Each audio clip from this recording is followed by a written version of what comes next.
Bartholomew The Town. morning consult poll is out, and it's once again not great news for Governor Dan McKee. The headline, he has the lowest approval rating of any governor in the United States. Hi, everybody. I'm Bill Bartholomew, and welcome into Bartholomew Town.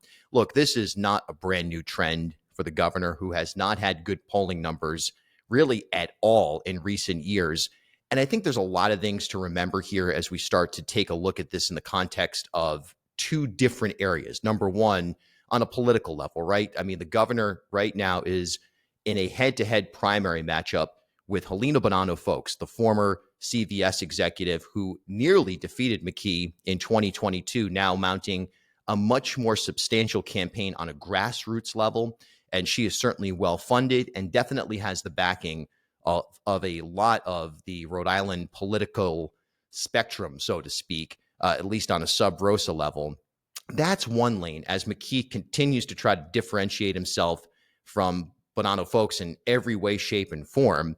She's spending a lot of time saying, hey, McKee is, maybe compromised. Maybe he's incompetent. Whatever the case is, take a look at the Washington Bridge situation here in Rhode Island, and that's all you need to know. At the same time, McKee and his campaign, they're saying, well, Bonanno Folks, she was at CVS during the opioid epidemic, and therefore she is disqualified from any kind of credible leadership.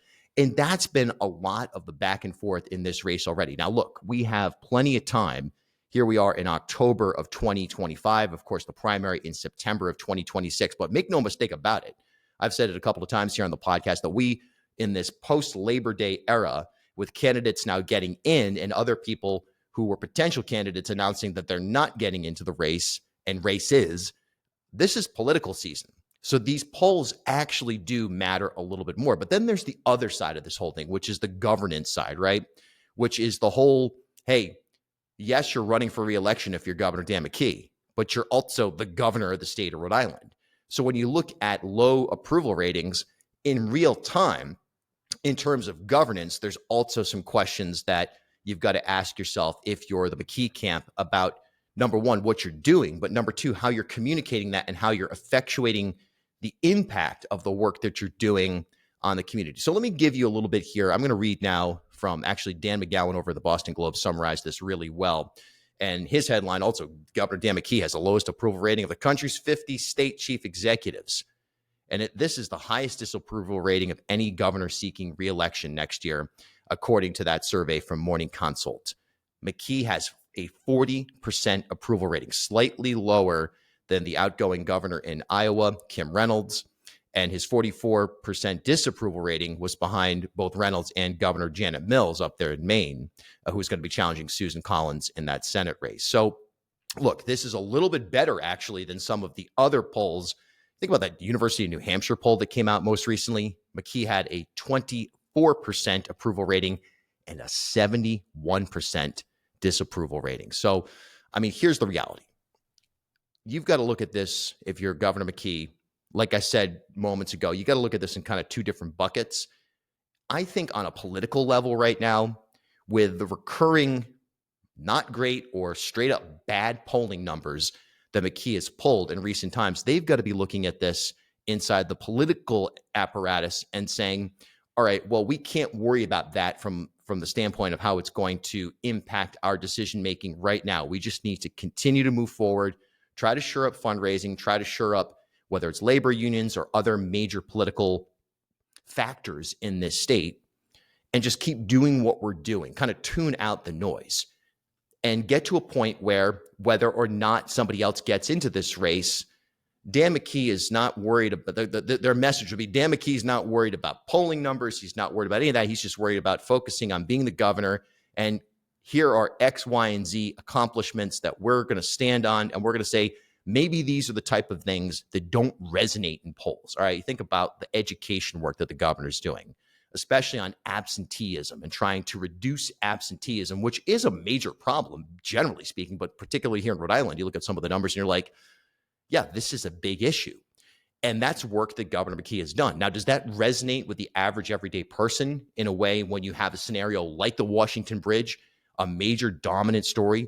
Does the average person who's being polled really even know about the work that the governor is doing at that level? So to me, right now, if I'm on a political side, I'm not freaking out about polling numbers. I'm more so just thinking about a general, hey, we know we need to retool and recalculate some of the messaging that we're putting out there because we're not getting through to people about the things that we're doing. At least that would be my assumption.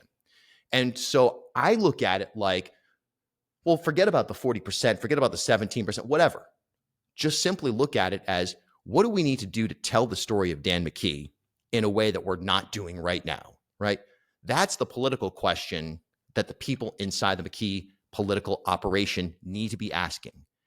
We're going to see, all right? We're going to see if this becomes just a drawn out back and forth about, well, McKee says folks is compromised because of opioids, that's it. Meanwhile, she hits back on the Washington Bridge, or are we going to get into some more storytelling, some more depth? If there is a story to tell around any of the accomplishments or any of the goals set forth by Dan McKee in his 2030 plan, how does that look? How is it actually impacting people on the ground? Because right now, I honestly believe most people are looking around and they're saying, I don't feel any real connection to my government here in Rhode Island.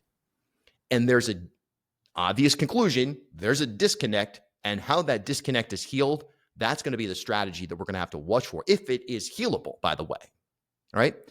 Now, there's also other factors in this situation that I think are really important to consider. One is, does Speaker of the House, Joe Shekarchi, get into the governor's race? He clearly is considering it. He's even indicated he wouldn't make a decision until next year. He's going to start next session inside the General Assembly as the Speaker of the House. And then from there, what are we going to see? Like a March announcement from the Speaker? He's going to step away? Is he going to continue to serve as Speaker? How's that going to work out? I'm sure he would most likely stay in office. It's hard to imagine that he wouldn't, but he's also a full-time attorney, and there's a lot of reasons why someone might make the argument, can you do everything at once, or are you just going to concentrate on running for governor? But here's the thing about Shekarchi. Nobody knows who the Speaker of the House is. So for Shekarchi to get in would require a huge amount of name recognition development, right? Dan McKee, as the sitting governor, he should have that. Bonanno folks, both because of the fact that she ran last time in 2022 and because she's been way out in front. And look, all of a sudden, I've said it on television, I've said it a couple of places, all of a sudden now, Helena Bonanno folks is like riding RIPTA. She's all of a sudden like the transit advocate and really take your microcosm of different left-wing issues, and she's found a way to position herself inside the grassroots. So last time, people, one, didn't even know that she necessarily existed, and now, two, she's at least making an effort to say, I know that these are big issues like transit, like healthcare, whatever it is, and I'm now trying to meet the people on the ground where they are, so I can introduce myself and say, I'm your advocate, and by the way, your current administration, they're not your advocate. RIPTA is a perfect example because McKee and the current administration at Department of RIPTA and even DOT is relevant here. Peter Alviti, the director of the Department of Transportation, is chair of the board of RIPTA. That's a good example on transit where cuts have come, and now we're seeing a moment where we're having significant cuts in RIPTA over really at the end of the day. It's not de minimis, but it's a small amount of money to plug that hole, to plug that gap.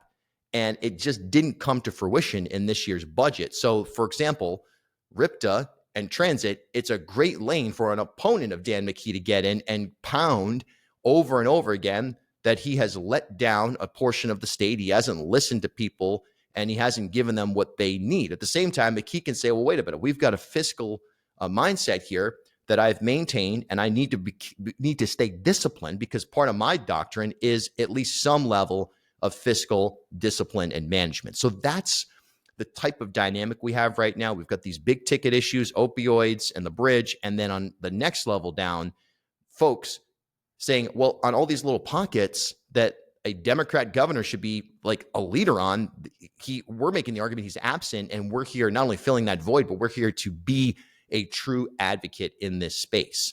And so the correction there needs to be storytelling. And I don't mean make up stories. I mean, tell the story of Dan McKee in a way that gets us to a place as a state where the Rhode Islander out there who hears this podcast or watches a television news broadcast, reads an article in the Projo or the Globe, whatever, when they read or hear or see Dan McKee in a quote or in reference, they're brain starts to fire on a number of different things, not just simply, oh yeah, this was the guy who's governor during the Washington Bridge. So that's the political lane. Now on the governance lane, this is something that we don't talk about enough, folks. We spend a lot of time talking about the impact of polls or political footing in the context of elections. But what about in the context of governance? When you're consistently polling in a way that shows whether it's dismal numbers like 17 or not very good numbers like 40, you have to ask yourself about the operations of government. Now, I'm not here to say that Dan McKee is doing a bad job as governor, up, down, center, anything like that. That's not even really the point. The point is that Rhode Islanders want to have confidence in their governor. They want to have confidence in their government.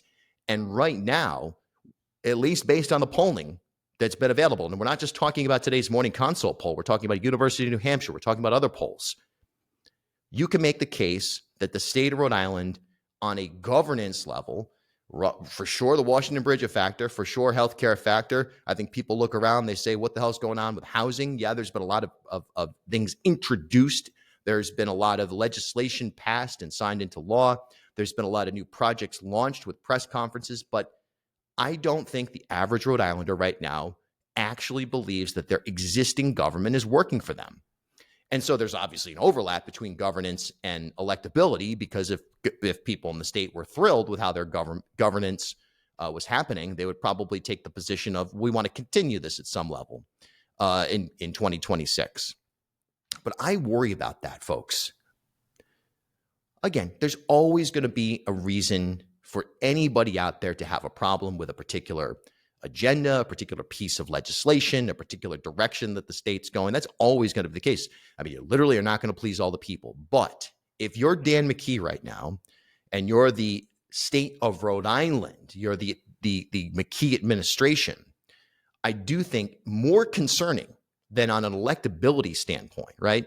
It's just the idea that you're going around the state and you have a less than 50% approval rating, and in real time, as you're making decisions, you're now speaking to and reacting to a constituency that, at least in majority, and sometimes significant majority, is telling you, we don't like what you're doing. So you have a couple options. You either hold steady with what you're doing and you just kind of exist with this bone-on-bone type of approach that seems to be, again, just not connecting, or in that arena, you retool as well. And so you're retooling on the political side from a storytelling standpoint, and you're retooling on a real-time governance lane to try to get people to understand what's happening and why they should feel any sort of connection or belief with their state government. The fact that that doesn't seem to be resonating, to me, is actually the more concerning thing. Again, you're not going to have everybody celebrating and popping balloons and blowing confetti or throwing confetti into the air, blowing those little horns you get at a birthday, but no one's going to be doing that every day. The bottom line is they have time here in October 2025. Remember, Raimondo didn't poll well in this Morning Consult poll. The candidate opposition factor and sort of environment was different when Raimondo polled pretty poorly in the Morning Consult poll ahead of her reelection bid, right? But at the end of the day, there's plenty of time to, if you're the McKee administration, to reshuffle the deck. And what you need to do, and what we have not seen happen, other than one area, which I'm going to tell you about in just a second, we haven't seen them do that. And that's impacting the political side and the governance side, where I don't think Rhode Islanders right now feel connected to their state government. And that's a big problem in and of itself, outside of the context of reelection. Now, where McKee has done more in real time, and you remember, you think back to the beginning of this calendar year, President Trump had a summit with governors at the White House. And Dan McKee, I was on WPRO with Dan York and Steve Klemke. McKee, he called into the show after this summit. He called in real time from the White House and talked about how he met with President Trump. He took a photo with the president, and he wants to work with him. Of course, a lot of this has to do with the bridge, the Washington Bridge, and making sure funding and so on and so forth is secured, right? And there's a good reason to do that. I mean, we need that funding, and we needed that funding, and we need to make sure that bridge project is not something that gets politicized any more than it is. So you start getting into a federal political conversation, that's something that's going to negatively impact not only Rhode Islanders, but a region wide, right? So I commend the governor for having the sensibility to initially try to forge some kind of relationship there of substance, right? But as time went on, and as we're starting to see what is really happening with Donald Trump and this soft authoritarianism that's been introduced, and make no mistake about it, that's exactly what's happening here, folks. If you want to live in la-la land and pretend it's not, or if you want to say, look, I'm such a Trump fan that I'm going to ignore this reality, that's on you. But from a political science standpoint, there is no doubt that we have entered into soft authoritarianism, right? And the backstop on this has been, in many cases, attorneys general, including our own attorney general here in Rhode Island, Peter Nerona, blue state attorney generals, mind you, who have on a litigation level tried to push back against significant, I think, human rights violations. And I think that most people would agree with that, if you're being honest, that we've seen come from the Trump administration, but even just on a baseline level, an attitude, okay, and resistance and all that kind of stuff. That's all language. I mean, we saw what happened at No King's Day over the weekend. Tens or hundreds of thousands, millions, whatever the number is. I mean, you can tell me however many million people were there, and I think it was a really great thing, and it's great to show solidarity. But at the end of the day, this is an administration who literally doesn't care, and an administration that actively bashes and kind of does everything they can to denigrate any sort of popular movement against them. And what we're seeing here in the United States, we're not doing what Madagascar just did, where you actually have leadership flee the country and a youth-led resistance that is, mirrors more so what we saw in the Arab Spring than it does what we have seen in the No King sort of resistance, right? We're not seeing that happen. So the state-level officialdom, right? That's a realm where actual resistance can happen in both action and attitude. And so to the governor's credit, over time here, over these last months, particularly in the last, I would say 4 months or so, the public-facing tone of the governor has dramatically shifted. He's done this with commentary. He's done this with videos. He's done this on the radio. He's done this or his team has done this with tweets and other social media posts. This election is going to be extremely focused on Donald Trump at the end of the day as we go into 2026. And yes, the Washington Bridge is a major issue, and yes, opioids are a major issue and all that. But I think a lot of the average people who feel disconnected from their state government right now, as proven by consistently low polling numbers for Governor McKee, one thing that is going to help them is to emphasize the fact that McKee has shifted dramatically, or at least somewhat substantially, in his approach to interfacing with Donald Trump. And they need to do a lot more of that. There is no reason why Dan McKee, and frankly, folks as well, but Dan McKee right now needs to rebrand in a way that shows he is in fierce opposition to Donald Trump, and he has a seasoned, all right, understanding of state government, understanding of budgets, and understanding of the needs and wants of this state by communication, a two-direction communication strategy. He needs to display that to this state to say, at the end of the day, you can talk about 40% polling numbers, you can talk about 17% polling numbers, you can talk about the Washington Bridge, you can talk about whatever you'd like. But understand, Dan McKee is going to be your backstop. Now, I'm not saying that that's true or possible. It may or may not be. But what is for sure is the storytelling and the brand positioning around McKee needs to be shifted. And I think they really have to go there, because at the end of the day, it's a midterm election. All right. And does it always trickle down to the governor's race? No. Just ask Charlie Fogarty back in 2006, where he lost to Don Carcieri. Fogarty, the lieutenant governor then, a Democrat. That 2006 election, that's when Sheldon Whitehouse was elected. That was a big shift in this country against the kind of neocon movement, right? And Iraq was on a lot of people's minds as they voted in senatorial and House races. But that does trickle, if you want to call it, down ballot to the state issues. And for me, I look at a 40% approval rating and I say this state does not necessarily understand the behaviors of or the goals of the McKee administration, and that needs to be reshifted around the issue of Donald Trump, because that, at the end of the day, is the big one that people are going to be looking for. I'm Bill Bartholomew. This is Bartholomew Town. Coming up this week, we will have a sit-down from his office, a sit-down with Rhode Island Attorney General Peter Rhode. He's been on the front lines resisting Trump. He has been highly critical of Governor Dan McKee.